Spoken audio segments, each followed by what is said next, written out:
Pues la segunda epístola a los Corintios del apóstol Pablo, hay una palabra que se repite mucho ahí, y es la palabra consolación. De hecho, prácticamente en el principio de esta carta, el versículo 3, cuando se está prácticamente saludando todavía al apóstol Pablo, esto lo compartió mi suegro en la reunión de oración del jueves, dice: bendito sea el Dios y Padre de nuestro Señor Jesucristo, Padre de misericordias y Dios de toda consolación. Y yo creo que el capítulo 8, el tema que está tocando, y el 9 va a seguir con él, es una forma de consolar. Es un tipo de consolación. Los hermanos en Jerusalén estaban pasando una escasez bastante fuerte, estaban en una necesidad, yo diría que casi extrema, y de lo que se va a hablar en este capítulo es de ayudarles, de ofrendarles, y esto es una forma de consolación, de consolar. Cuando hay hermanos que están en situaciones muy difíciles de verdad, subrayo con lo de verdad, luego hablaremos de esto si da tiempo. A lo mejor una ofrenda o una ayuda puntual, incluso si es generosa, eso va a servir durante un tiempo. No es definitivo. Tendrán que recuperar su normalidad. Pero durante el tiempo que te sirva esa ofrenda o esa ayuda, estás siendo consolado. Es una forma de atender al menesteroso. Es una forma de acompañar en esa tribulación concreta, en esa dificultad o aflicción concreta. Y me encanta cómo empieza la carta, porque si tú le preguntas a un hermano, ¿qué es la gracia? Rápidamente te van a dar la definición de los seminarios teológicos. Bondad inmerecida de Dios para con nosotros. Pero a mí me encanta que sea la propia palabra de Dios la que va definiendo y completando, por decirlo de alguna forma, los conceptos que nosotros damos por sentado, que sabemos, dicen. Fijaos, dice: os hacemos saber la gracia de Dios que se ha dado a las iglesias de Macedonia. ¿Cómo? ¿Cuál es la bondad inmerecida que se le ha dado a las iglesias de Macedonia? Las iglesias de Macedonia, está hablando en plural porque Macedonia era un reino, una región grande. Allí había distintas ciudades.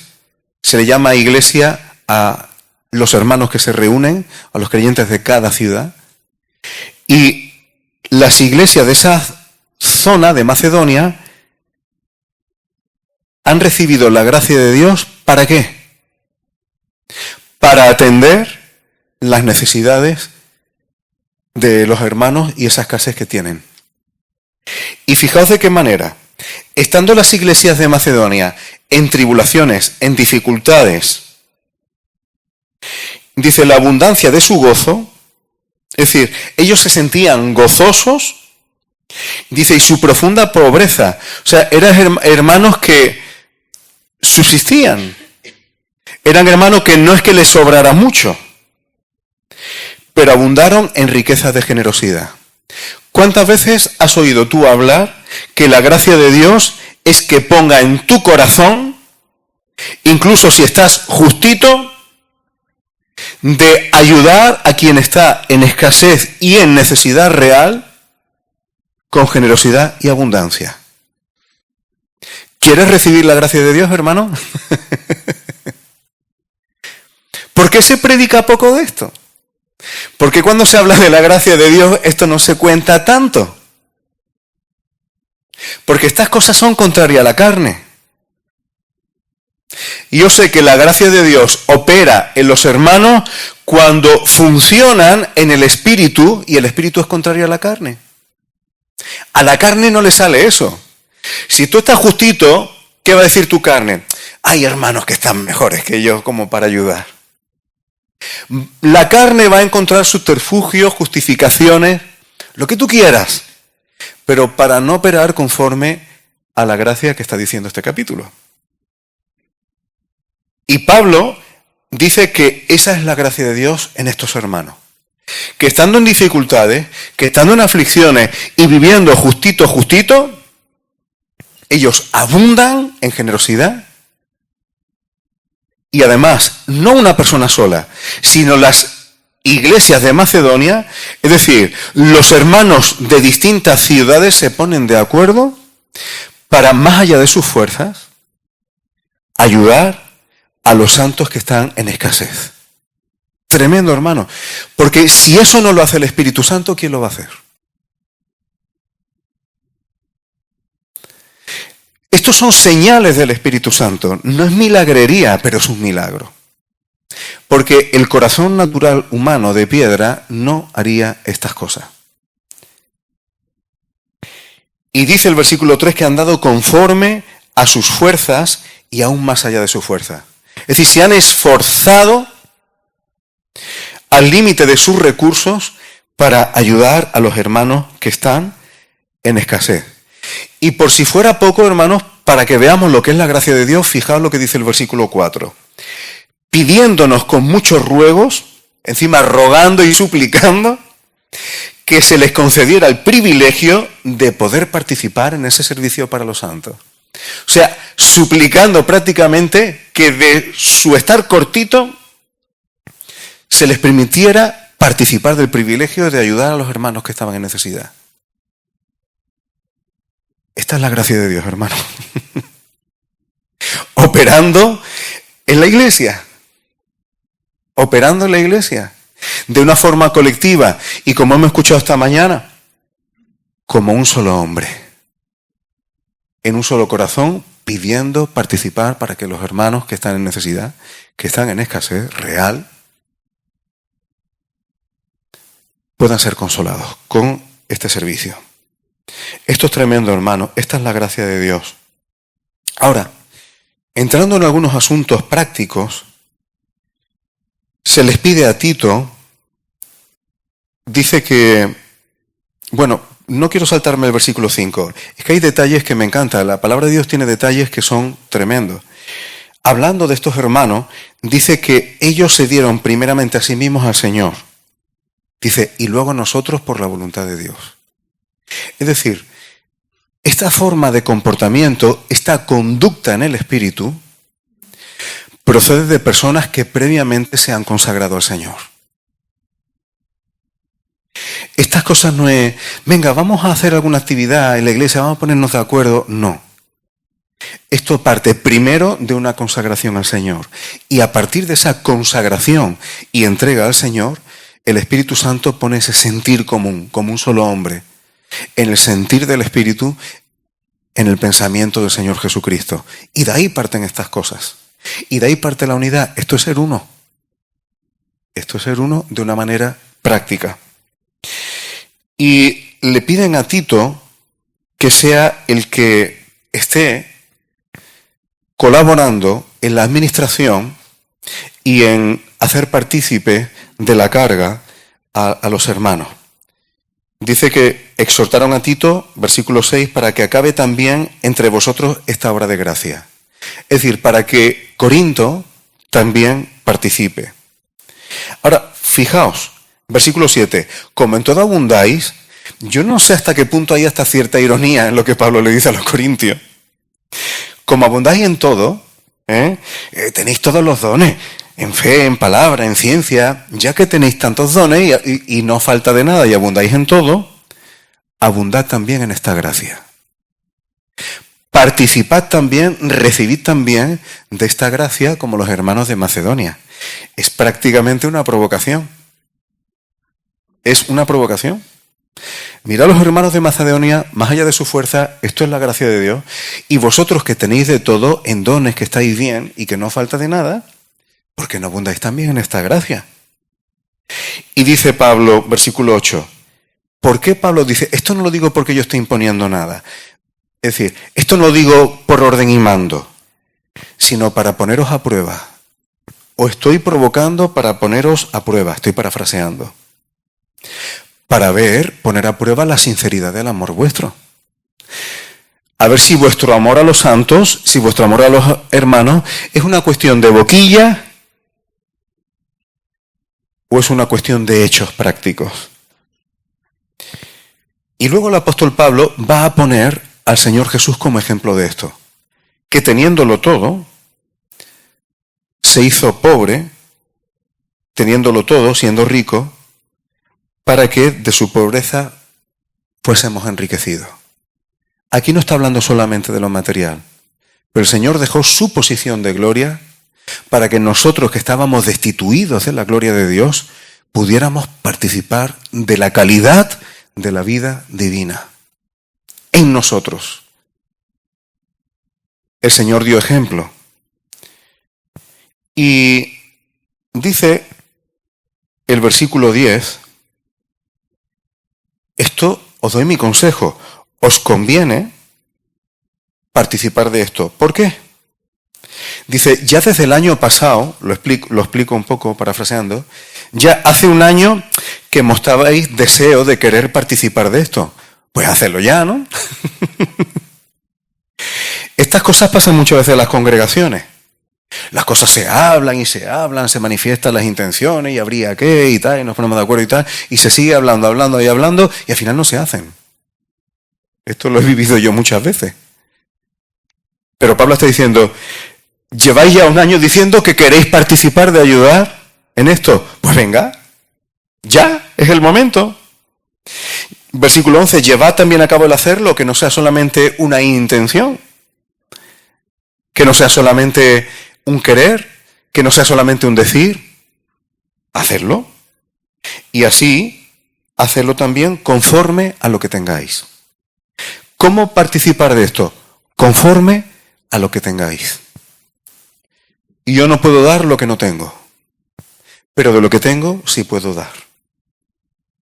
Y dice el versículo 12, hoy llevo buen ritmo, llevo buen ritmo.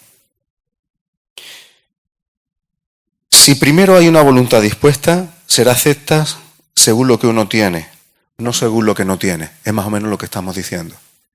Si tú tienes voluntad de lo que tienes, adelante. Pero no manifiestes voluntad de lo que no tienes. Hay personas que funcionan así. Ay, si yo tuviera 20 coches, te daría alguno. Exagero, ¿no? Si yo tuviera, te daría, pero es que no tengo. Bueno, pues de lo que tienes, da. Da de lo que tienes. No estoy pidiendo que me dijeras lo que harías si tuvieras lo que no tienes. ¿Eso de qué sirve? ¿Eso de qué sirve? Esa no es la gracia de Dios de la que está hablando el capítulo y de los hermanos de Macedonia. Y luego dice Pablo, no digo esto para que algunos vivan a tutiplén, déjame traducirlo a palabras modernas, y otros estén viviendo a la quinta pregunta, como se puede decir, para que unos vivan muy bien. Es decir, ahora a los hermanos de aquí que reciban de todos los demás y los que estáis dando más allá de vuestra fuerza, ahora que viváis malamente, miserablemente. No, Pablo dice, para que en este tiempo, con igualdad, ojo, no está hablando de igualitarismo en el sentido político. Esto no es comunismo, lo que está diciendo Pablo aquí, Con igualdad, la abundancia vuestra supla la escasez de ellos. Está hablando de un reequilibrio. De un reequilibrio. Si hay hermanos que están en una escasez grande y una necesidad grande, y tenemos abundancia, vamos a dejar, hermanos, en esa escasez, en ese estado de supervivencia, para mantener nosotros nuestro tren de vida. Eso es diferente. Pero no se trata, no, todos iguales. ¿En qué sentido? ¿En un sentido de comunismo? No se trata de eso. No es lo que Pablo está tratando de decir. Versículo 15, como está escrito, el que recogió mucho no tuvo más y el que poco no tuvo menos. Es decir, que nadie, en función de sus capacidades, quede en un estado de supervivencia, en un estado de vida miserable por culpa de esas cosas. Luego haré algunas aclaraciones. Porque toda la doctrina acerca de lo que es la ofrenda y la ayuda de la Iglesia no está condensada en este capítulo. Bueno, el siguiente va a seguir hablando del tema. Y luego se habla de cómo Tito es el encargado, primero porque Dios puso en el corazón de Tito el que se contara con él para esto.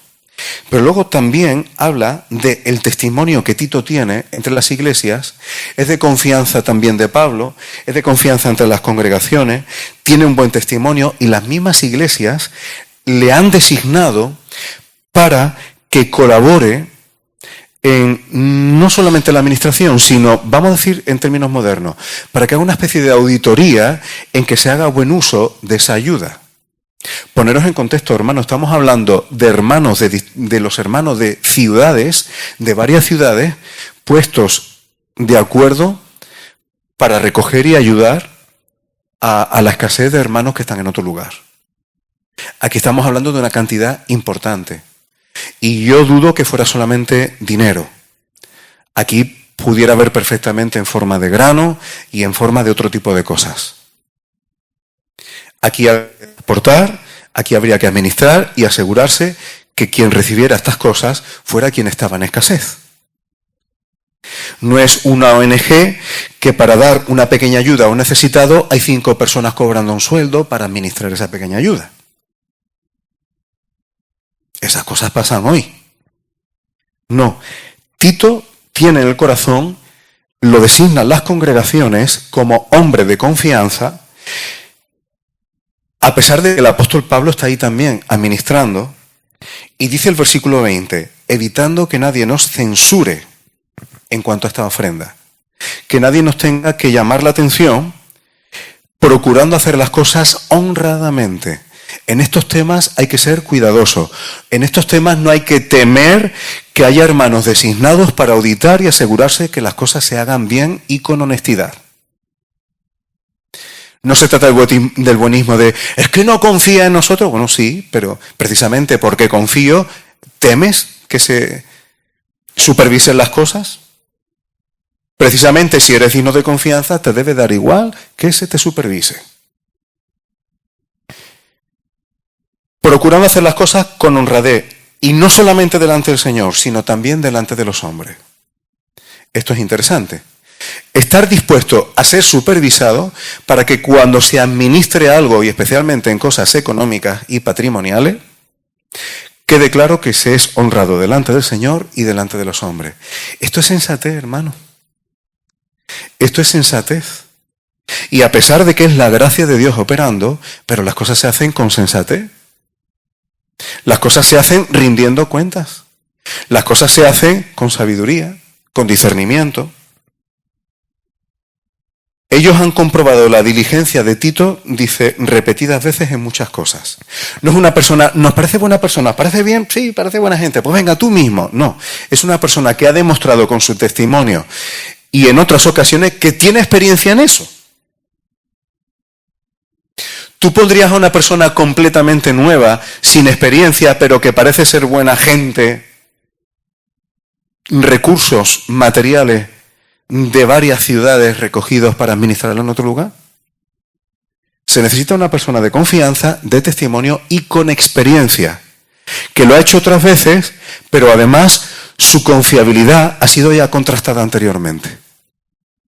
Esto es sabiduría bíblica, hermanos. Esto es sabiduría bíblica. Y ya prácticamente terminado. Milagro. Pero me gustaría decir algo, hermano. La palabra de Dios y el mismo apóstol Pablo en otras cartas da una serie de instrucciones de cómo se debe ayudar y a quién se debe ayudar. Porque las congregaciones son caldo de cultivo para que venga mucha gente aprovechada. Porque como somos cristianos, pues tenemos que ir de buenistas. Y eso lo saben. Y hay personas que abusan, que se aprovechan, porque lo peor que nos puede pasar es que no parezcamos buenos. No sea que parezca que yo no quiero ayudar a alguien. Nos preocupa tanto esa imagen buenista que a veces se nos puede engañar con mucha facilidad. Pero las ayudas en las Escrituras hay muchísimas cosas, lo que pasa, no puedo dar un estudio de esto, pero sí voy a dar 2 pinceladas y termino. No es ayudar de cualquier manera a cualquier persona que diga, me falta esto y tal. No funciona así. No se trata de ayudar a una persona para que mejore su tren de vida. Que uno ha visto ya muchas cosas. Yo he visto pedir ayuda para ayudar a un hermano porque había hecho malas inversiones y no le habían salido bien. He visto cosas así y pedir ayuda a distintas congregaciones para que colaboren en ese tipo de cosas. Porque es que el hermano, pero vamos a ver, se ha arriesgado a invertir en esta cosa y no le ha salido. ¿Por qué tenemos que venir las congregaciones ahora a soportar una mala inversión? O personas que se administran mal. Y puedo dar fe, hermanos, que muchas personas que se administran mal, lo peor que puedes hacer es darles recursos económicos. Porque va a seguir igual, le estás alimentando la falta de sabiduría. A veces ayudar a una persona significa que se dé una torta, es que si no, no aprende. No, pero es que le van a embargar la casa. ¿Tiene trabajo? Sí, que se alquile algo. Pero es que te lo presenta como que se queda en la calle, no, perdona. Si yo administro mal y me terminan embargando mi vivienda, es una pena, desde luego. Pero si eso me lo he ganado yo solo y tengo mi trabajo, no me estoy quedando en la calle, estoy perdiendo patrimonio. Pues te alquilas algo.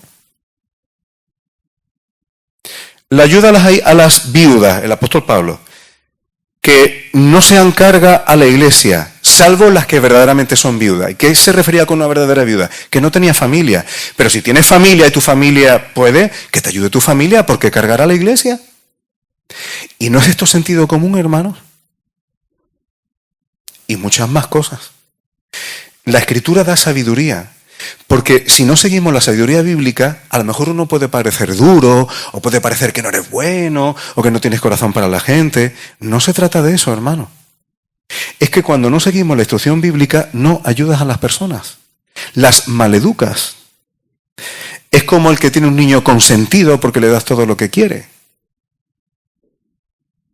La Escritura da sabiduría de cómo ayudar. El tema sería larguísimo, pero hoy me he resuelto procurar ser breve.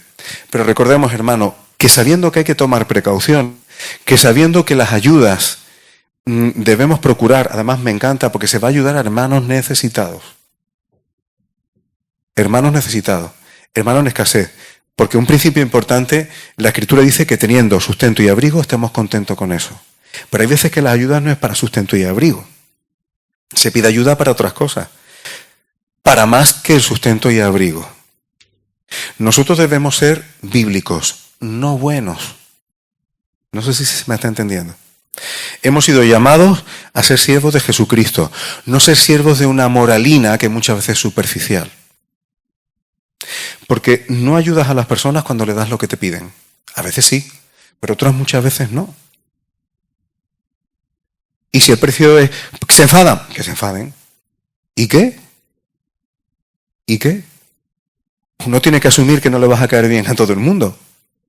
¿O crees que ser cristiano es hacer todo lo posible porque todo el mundo esté contentísimo contigo? Imposible, el mundo va a estar en contra. Tú ponte a obedecer al Señor y verás cómo te empiezan a salir enemigos. A veces hasta cristianos. Así hay que tener cuidado porque obedece. Y nosotros no somos legalistas. Se te van a inventar lo que sea. No vas a conseguir caerle bien a todo el mundo. Lo mejor es pensar en agradar al Señor con un corazón real, una disposición real y procurar conocer las Escrituras para que si tenemos que tomar decisiones y sobre todo administrar recursos que a lo mejor no son nuestros, sino que son de la Iglesia de Dios, que son de los hermanos y los ponen a disposición para ayudar a quien está en necesidad, razón de más para hacerlo bíblicamente, con supervisión, y eso también es la gracia de Dios. Porque la gracia de Dios en este contexto necesita 2 cosas, y ahora ya sí termino. Primero, la gracia de Dios, la que pone en el corazón esa generosidad, incluso cuando no puedes, incluso cuando te cuesta. Y a este respecto, déjame que diga 2 cositas rápidas. Algunas de las personas más generosas que yo he visto y más desprendida que yo he visto son personas que no les sobran muchos recursos. A veces son las personas que de lo poco que tienen se entregan. Eso es la gracia de Dios. Eso es la gracia de Dios. Y también voy a decir alguna cosa. Muchas veces hay personas que lo material le puede mucho y creen que los demás no nos damos cuenta. Porque a veces las personas que son así no tienen muchos recursos, pero tú te das cuenta que hasta lo poco que tienen son muy poco desprendidos, procuran no tener que poner nada, procuran no colaborar, nada de lo que sea lo suyo material, que no se desgaste, que no se toque, que tal, y piensan que disimulan. Se nota. Y estoy hablando de congregaciones. Se nota cuando uno es agarraillo. Pasa que la gente no te lo va diciendo.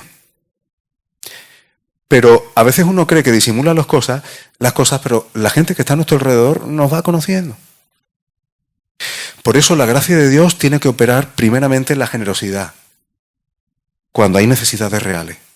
Y lo segundo, y esto ya para terminar, la gracia de Dios también tiene que operar para que cuando administramos los recursos que son de los hermanos y por tanto del Señor, del cuerpo de Cristo, se hagan con sabiduría, bíblicamente y con discernimiento. La gracia de Dios es para estas dos cosas, para el corazón y para que la ejecución se haga ordenadamente, honradamente y sin censura. Bendito sea el nombre del Señor, que la palabra de Dios es práctica para todo. Amén.